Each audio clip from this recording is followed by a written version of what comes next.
제 아내는 꽃을 좋아합니다. 저는 그래서 자주는 아니고 가끔 꽃을 사서 주곤 합니다.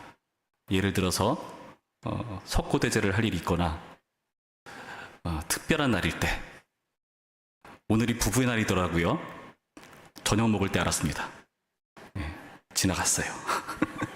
예. 제 아들도 좋아하는 게 있습니다. 힌트를 드리자면 꽃처럼 후각을 자극하는 거예요. 똥입니다. 요즘 똥을 너무 좋아해서 어떤 말을 하든지 말 속에 다 똥, 방구 막 이런 게 들어가요. 저는 뭘 좋아할까요? 물론 똥보다는 꽃이 더 낫죠. 똥은 어떨까요? 당연히 썩 좋아하지 않습니다.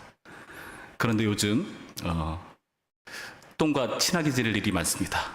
육아를 하다 보니까 언젠가부터 제 손은 선민이의 전용 비데가 되어서 씻기거나 할 때 자주 제 손을 사용해서 깨끗이 씻겨주죠. 똥과 친해질 일이 많은데 사실 저는 똥을 굉장히 싫어하는 사람입니다. 정말입니다. 제가 결혼할 때 애를 낳는다고 했을 때 그런 말을 들은 저희 어머니와 누나를 걱정해서요. 제가 똥기저귀나 잘 갈까?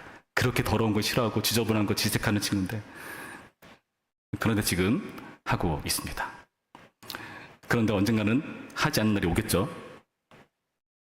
아닌가 보네요. 여러분, 똥을 싫어하는 것처럼 오늘 본문에서도 마치 사람을 똥 취급하며 싫어하고 미워하는 그런 모습들을 봅니다. 바로 베냐민 지파에 대한 이스라엘의 모습이 그렇습니다.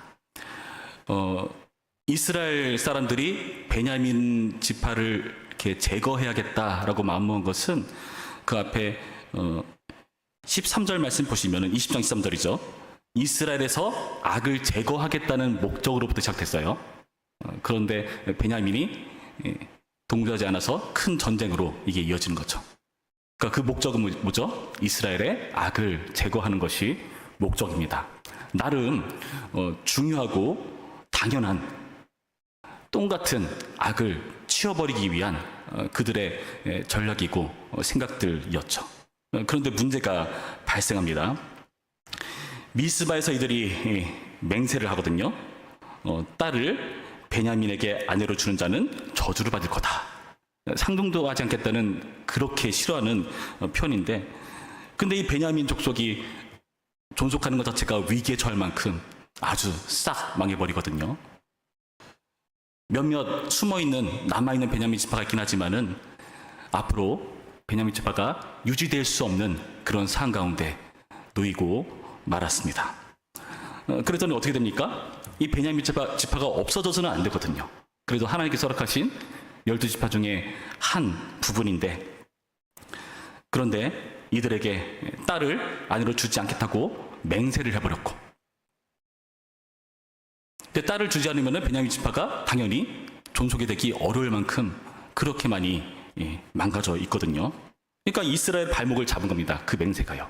미스바에서 했던 그 나름의 맹세가 그들의 발목을 잡습니다. 근데 어떡합니까? 누군가는 그들에게 딸을 줘야 되지 않겠습니까? 그래야 그 계대가 유지되니까 말이죠. 그래서 이들은 어떻게 하는가? 16절 말씀 보시면은 이렇게 탄식합니다. 회중의 장로들이 이르되 베냐민의 여인이 다 멸절되었으니 이제 그 남은 자들에게 어떻게 하여야 아내를 얻게 할까 하고, 어떻게 하여야 아내를 얻게 할까 탄식하는 겁니다. 그러면서 나름대로 고민하고 자구책을 마련을 해요. 그게 무엇인가 하면은 우리가 지난 시간에 살펴보았듯이 야베스 길앗이라는 그 사람들을 학살하는, 그 지역의 사람들을 학살하는 모습이었습니다. 그러니까 미스바에서 총회로 모일 때 이 베냐민을 벌하기 위해서 하나로 모이자고 했을 때 이 야베스 길앗 사람들은 모이지 않았거든요. 그러니까 이들은 혼쭐을 내줘야 된다. 이들을 멸망시켜야 된다. 또 맹세를 하고 그들을 멸절시켜요. 그런데 처녀 400명 정도만 남겨둡니다. 그러니까 그런 학살을 통해서 처녀를 데려와서 어떡합니까? 이 처녀들로 베냐민을 살릴 수 있겠다 나름 여긴 겁니다. 그래서 사람들에게 이제 전쟁을 그치고 협정을 맺자 이렇게 시작하는 겁니다. 13절 말씀 이렇게 되어 있죠. 온 회중이 림몬 바위에 있는 베냐민 자손에게 사람을 보내어 평화를 공포하게 하였더니, 평화를 공포한다 뭐죠? 이제 전쟁이 끝난 거다, 이제 잘 지내보자 이렇게 가자는 거죠. 그런데 어떻게 되었습니까? 14절 말씀, 그때 베냐민이 돌아온지라 이에 이스라엘 사람이 야베스 길라한 여자들 중에서 살려둔 여자들을 그들에게 주었으나 아직도 부족함으로 백성들이 베냐민을 위하여 뉘우쳤으니, 여기서 뉘우쳤다는 것은 후회했다 이런 편이죠. 여러분, 지금 처녀를 준비했는데 이들에게 부족합니다. 그들은 600명이라는 사람이 남아 있었거든요. 그 패장명이 600명이었어요. 근데 그들에게는 400명은 아직 부족하죠. 남은 200명은 어떻게 충당을 해야 되는 겁니까? 결국에 이들의 학살까지 자행하면서 벌였던, 처녀를 마련했던 그 자구책들은 그들 가운데 평화를 가져오지 못합니다. 또다시 자구책을 마련하죠. 19절부터 말씀인데요.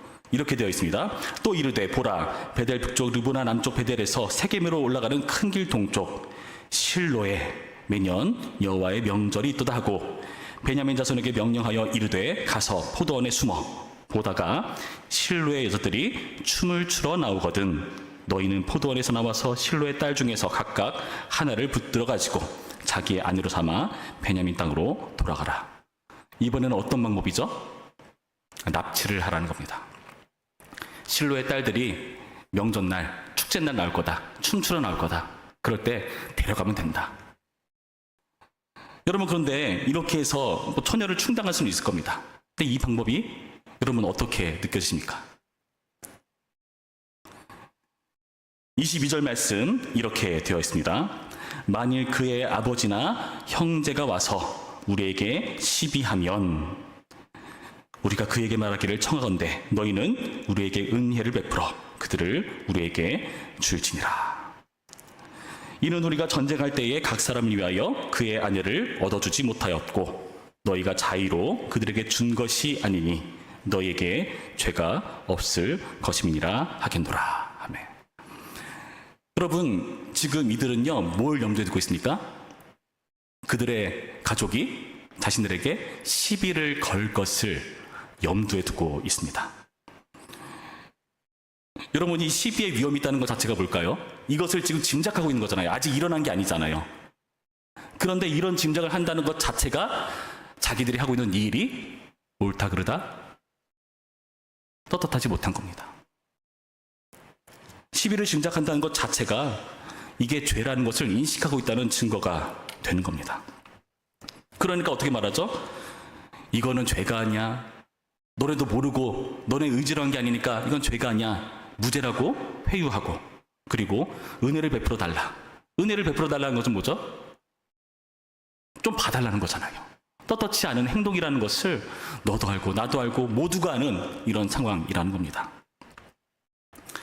이러한 방법들 때문에 처녀는 충당되지만은 여호와의 명절, 춤을 출 만한 축제가 아니라 오히려 이들에겐 저주가 되지 않았나. 물론 나중에 이들이 실제로 시비를 거는가? 그러지는 않아요. 시비를 걸었단 말은 없습니다. 왜일까요? 이스라엘 너무 무섭지 않습니까? 말 안 들으면 맹세해가지고 다 죽여버리고 다 쳐버리고 이렇게 잔혹한 사람들한테 뭐라고 할 말이 있겠습니까? 하지만 모두가 아는 떳떳하지 못한 그런 죄의 굴레들이 반복되는 것을 우린 여기서 살펴봅니다. 여러분, 이들이 마련한 자구책은 다 어떻습니까? 한계가 있다는 것을 우리는 봅니다.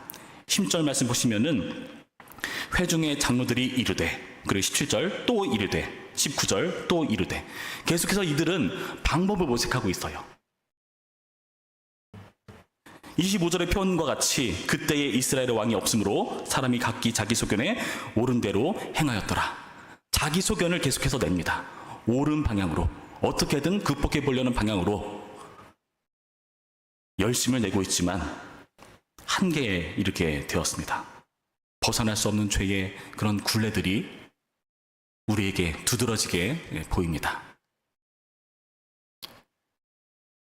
딸을 죽이지 않겠다는 맹세, 그리고 여기 오지 않았던 야베스 길앗 사람들을 학살하겠다는 맹세, 다 똑같이 섣부른 맹세로 위기에 빠뜨리는 모습, 학살과 납치와 같은 사람을 해끼치는 그런 나쁜 행동들. 여러분, 이런 모습들을 보면서 우리는 어떤 생각을 가져야 됩니까? 자기소견의 한계를 발견하는 겁니다. 이들의 발목을 잡는 것은 자기 죄라는 겁니다. 그 앞에 결국에 어떤 탄식이 일어날 수밖에 없습니까? 우리가 아까 살펴봤듯이 어떻게 하여야 이 일을 극복할 수가 있겠는가? 어떻게 하여야 베냐민 지파에게 딸을 마련해 줄 수 있겠는가? 여러분, 이 탄식은요, 구약에만 있지 않습니다. 신약에도 등장합니다. 사도행전 2장 말씀 보시면은 2장에 베드로가 설교를 하잖아요. 그 설교를 들은 이스라엘은 자기들이 예수 그리스도를 죽였다는 사실을 깨닫고 뭐라고 말합니까?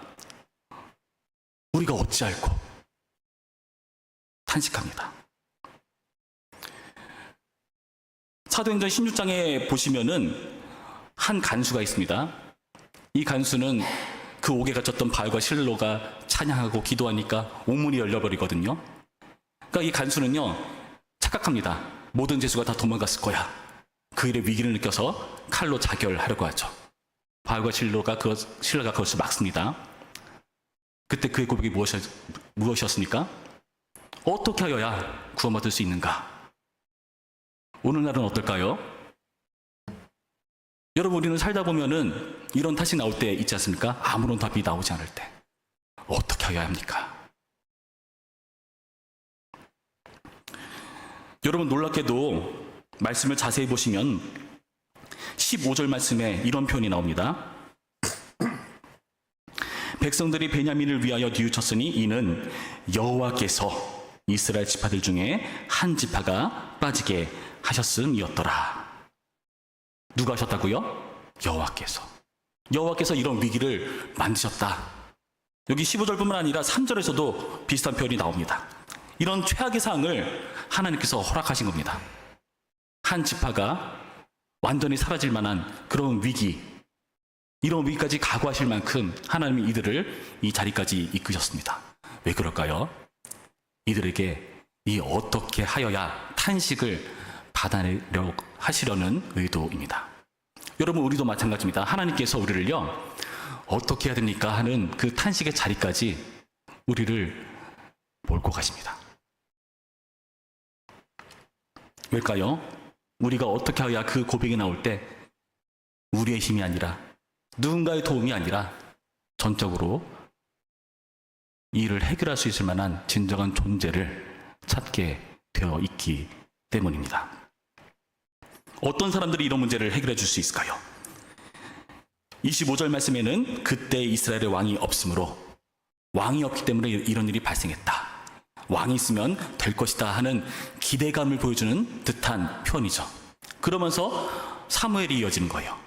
우리가 다음 주부터 사무엘서를 살펴볼 텐데, 거기서 어떻게 이스라엘의 왕정 국가가 되는가, 그리고 그 왕이 어떻게 하나님의 뜻을 그대로 실현하는, 하나님 나라의 의를 실현하는 존재로 서게 되는가 살펴볼 것입니다. 잘 됐을까요?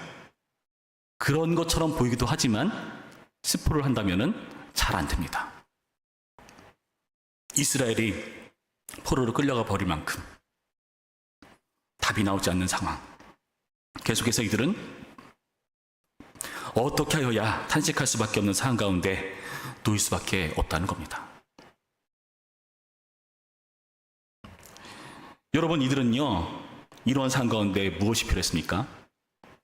지금 이스라엘은요, 여기 나타난 표현과 같이 실로의 여자들의 가족들에게 은혜를 베풀어 그들을 우리에게 줄지니라 말하잖아요. 진정한 은혜가 필요하다는 것을 우린 여기서 확인합니다. 은혜를 베풀 존재가 필요합니다. 그것이 바로 우리에게 어떻게 하여야 대한 답이 됩니다. 로마서 9장 15절에서 16절 말씀, 이게 우리의 답이 됩니다. 함께 읽어볼까요? 로마서 9장 15절에서 16절 말씀 시작. 모세에게 이르시되 내가 긍휼히 여길 자를 긍휼히 여기고 불쌍히 여길 자를 불쌍히 여기리라 하셨으니 그런즉 원하는 자로 말미암음도 아니요 다른 박질하는 자로 말미암음도 아니요 오직 긍휼히 여기시는 하나님으로 말미암음이니라. 아멘. 여러분, 어떻게 하여에 대한 답은 바로 긍휼히 여기시는 하나님입니다. 하나님의 긍휼 때문에 이것이 가능합니다.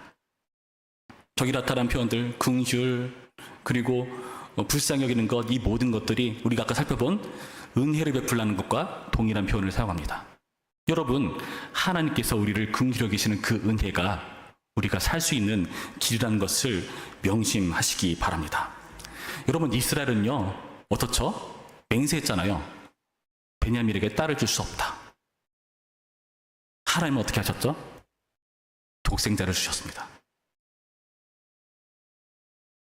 섣부른 맹세로 옴짝달싹 못하는 발목 잡힌 상황 가운데 있는 그런 우리에게 하나님께서 자기 아들을 주십니다. 그렇게 함으로써 어떻게 하여야에 대한 답을 주십니다. 아까 우리 살펴봤던 어찌할꼬라고 말했던 예수님을 십자가에 못 박은 이스라엘 백성들, 그에 대한 답은 무엇이었습니까? 사도행전 2장 38절 말씀에 의하면 예수 그리스도의 이름으로 세례를 받고 죄사함을 받으라, 베드로가 일러줍니다. 자결을 시도했던 그 간수는요, 어떻게 해야 구원받겠느냐? 그 대답에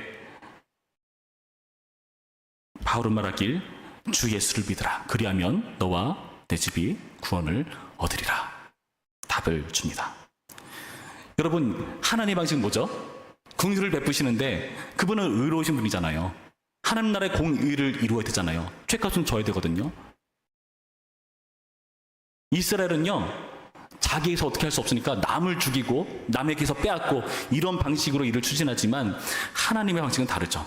자기가 죽고 남을 살리는, 아들을 죽이는 그런 일을 하나님께서는 우리에게 허락하셨습니다. 남이 아닌 나를 죽여가지고요, 죄의 굴레를 멈추신 그 예수 그리스도 안에서야말로 평화가 가능하고요, 축제가 가능합니다. 춤출 수 있습니다. 여러분, 우리가 자기소견에 옳은 대로 하는 거라고 뭘까요? 이게 꽃인지 똥인지 가르는 것밖에 하지 않습니다. 똥이라고 여기면 싫어하고 미워하고 치워버리고, 꽃이라고 여기면 그것을 아끼고 사랑하고 간직하려 하죠. 그래서 결국에는 내가 꽃이 돼야 되고 남이 똥이 돼야 되는 그런 일들을 일삼습니다. 소설가 김훈 씨가 쓴 허송세월이라는 산문집이 있습니다. 거기에 이러한 산문 내용이 있는데요, 제가 좀 읽어드리겠습니다. 향기와 악취라는 그 산문의 글귀입니다. 꽃냄새가 향기이고 똥냄새가 악취인 것은 아니다. 냄새에는 미추가 없지만, 미추라는 것은 아름답고 추한 걸 말하죠. 냄새에는 미추가 없지만 거기에 길들여진 인간의 고정관념은 유전되고 있다. 꽃이 아름다운 색깔과 냄새로 곤충을 유혹한다는 생물학의 정설을 나는 의심한다. 이 학설이 진리 대접을 받으려면 곤충에게 미의식이 존재한다는 전제가 성립되어야 한다. 벌가나비는 꽃으로 가지만 잠자리, 메뚜기, 방앗개비, 오줌싸개, 여치는 꽃으로 가지 않고 파리는 한사코 똥으로 모인다. 벌은 똥으로 가지 않고 파리는 꽃으로 가지 않는다. 벌은 미의식이 있고 파리는 미의식이 없는가? 꽃냄새를 따라가는 벌의 감각은 우아하고 똥냄새를 따라가는 파리의 감각은 추악한가? 인간은 이런 질문에 대답하지 못한다. 여러분, 우리가 하는 거라곤 별반 다를 바 없는 우리끼리 키재기를 하는 거죠. 누군 꽃이고 누군 똥이고, 똥이라고 생각하면은 업신여기고, 결국 우리는요, 향기에 이끌리는 것이 아니라 죄에 이끌리는 본성을 그대로 보여주는 것입니다. 왜 똥을 치워버리려 할까요? 왜 꽃이 되려고 할까요? 내가 우월해지기 위해서. 여러분, 내가 우월해지면요, 어떤 일들이 생깁니까? 상대의 눈치를 살피지 않습니다. 그래서 무례해지죠. 편해질 겁니다. 그런데 제가 생각엔 그게 정말 꽃의 모습일까 의문이긴 합니다. 과연 누가 꽃이고 누가 똥인 것인가? 여러분, 우리는요, 의로우신 예수 그리스도의 긍휼 때문에 미추의 경계가 허물어졌습니다. 예수님께서 우리를 용납하셨고요. 우리에게 긍휼을 베푸셨기 때문에 우리는 꽃이냐 똥이냐 중요하지 않습니다. 예수님 안에서 우리는 참다운 평화와 축제를 누리는 그의 백성, 그의 약속 안에 있는 자녀가 된 것임을 여러분 믿으시기 바랍니다. 나만 그런 게 아니라 내 옆에 있는 그 사람도요. 어떨 땐 나랑 정말 맞지 않는 그 싫어하는 사람들조차도 말입니다. 천국 가면 볼 얼굴 드립니다. 여러분, 우리는요, 우리 교회가 이런 긍휼을 추구하는 교회이길 바랍니다. 예수님의 긍휼을 입은 존재이기 때문에 우리 부천평화교회 오면은 그 긍휼이 차고 넘쳤으면 좋겠어요. 예수님의 긍휼을 맛보는 교회, 그리고 예수님의 그 긍휼을 맛본 자들이기 때문에 또 다른 사람들에게 긍휼을 베푸는 교회. 그 긍휼로 서로 치워버리고 쳐내는 것이 아니라 화합하고 당당히 상대를 위해서 희생할 줄도 아는 교회. 그런 교회이면 얼마나 멋질까, 얼마나 하나님 나라에 가까울까, 그런 소망을 가져봅니다. 부디 오늘의 말씀을 통해서 이 사사기의 마지막에 이르러서 우리의 모습을 돌아보길 원합니다. 사사기에서 끝나지 않는 게 얼마나 큰 복인지 모릅니다. 이스라엘 왕이 없으므로 이들이 망했습니까? 진정한 왕이신 예수님께서 나타나셔서 이들 가운데 상관하십니다. 사물에서 실패한다고요? 신약이 있습니다. 우리는 어떨까요? 우리에게서 실패한다고요? 아니요, 하나님께서 계속해서 그 이야기를 써 가십니다. 우리를 구원하시고 하나님의 긍휼을 베푸시는 그 놀라운 이야기가 우리의 인생 가운데 충만하기를 주님의 이름으로 축원합니다.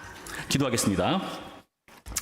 참 좋으신 하나님 감사합니다. 오늘의 말씀을 통해서 우리가 옳다고 하는 것이란 죄 짓는 것뿐이요, 꽃과 똥을 가르는 그런 얄팍한 죄에 이끌리는 모습이라는 것을 살펴봅니다. 주님, 그런 우리에게 은혜 베풀 진정한 왕이신 예수님이 필요합니다. 우리는 그 어느 것 하나 양보하지 않지만 주님은 독생자를 주시기까지 우리를 포기하지 않으시고 긍휼을 베푸십니다. 이 긍휼을 입은 자로서 우리가 서로에게 긍휼을 베풀 수 있도록 인도하여 주시옵소서. 서로에게 상대의 눈치를 살피지 않고 무례해지는 죄악 범치 않게 하여 주시옵시고, 우열을 따지는 것이 아니라 주님 안에서 한 공동체요 교회라는 사실을 명심하는 우리 모두가 될 수 있도록 인도하여 주시옵소서. 그리하여 우리 부천평화교회가 긍휼의 교회 될 수 있도록, 진정한 평화와 축제가 이루어지는 교회 될 수 있도록 인도하여 주시옵소서. 감사드리며 예수님의 이름으로 기도했습니다. 아멘.